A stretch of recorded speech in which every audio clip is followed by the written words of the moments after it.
Hello everyone, good morning. সেই কাল রাত থেকে বৃষ্টি হচ্ছে, ঠান্ডা ঠান্ডা ওয়েদারে সকালবেলা দেরি করে ঘুম থেকে উঠেছি। উঠেই একটু গরম জলের মধু দিয়ে খেয়ে নিলাম।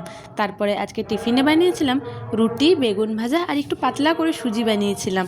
সুজিটাতে কাজু, কিশমিশ আর একটু কচি নারকেলও দিয়েছিলাম। তারপরে দেখো, খাওয়া দাওয়া করে আজকের মাছের মধ্যে আনা হয়েছিল শুধু চিংড়ি মাছ। একটা আশ্চর্যকর ঘটনা যে আমার বাড়িতে শুধু চিংড়ি মাছ আনা হয়েছে।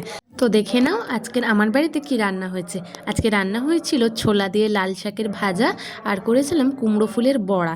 আমি না কুমড়ো ফুলগুলোকে কুচিয়ে পেঁয়াজ লঙ্কা মাখিয়ে তারপরে বড়া করি। এমনি গোটা গোটা বেসনে চুবিয়ে করলে না ওটাতে অনেকটাই তেল লাগে আর একদমই তেল তেল লাগে, আর এইগুলো ফ্রাইং প্যানে অল্প তেল দিয়ে সুন্দর করে ভাজা যায়। আর করেছিলাম এঁচোড় চিংড়ি। আজকের এঁচোড় চিংড়িটা করার জন্য আদা রসুন পেঁয়াজ জিরে টিরে সব মিক্সিতে বেটে নিয়ে তারপর করেছি। এক কথায় অসাধারণ হয়েছিল। আজকে কিন্তু এঁচোড়টা গলে যায়নি আগের দিনের মতন। আর করেছিলাম ছোট ছোট আমের চাটনি করেছিলাম। শেষ পাতে চাটনিটা খেতে বেশ ভালোই লাগে। তারপরে খাওয়া দাওয়া সেরে ঘুম।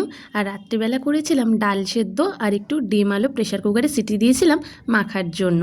আর এই যে ঠান্ডা ঠান্ডা ওয়েদার, মনে হচ্ছে যেন খালি কম্বল চাপা দিয়ে ঘুমাই। আর না, আমাদের এখানে পুজো হচ্ছে, তার জন্য মাইক চলছে, তো মাইকের আওয়াজটা অ্যাভয়েড করো। তারপরে রান্নাবান্না শেষে খেয়ে নিয়েছিলাম একটা চিপস। তো ব্যাস।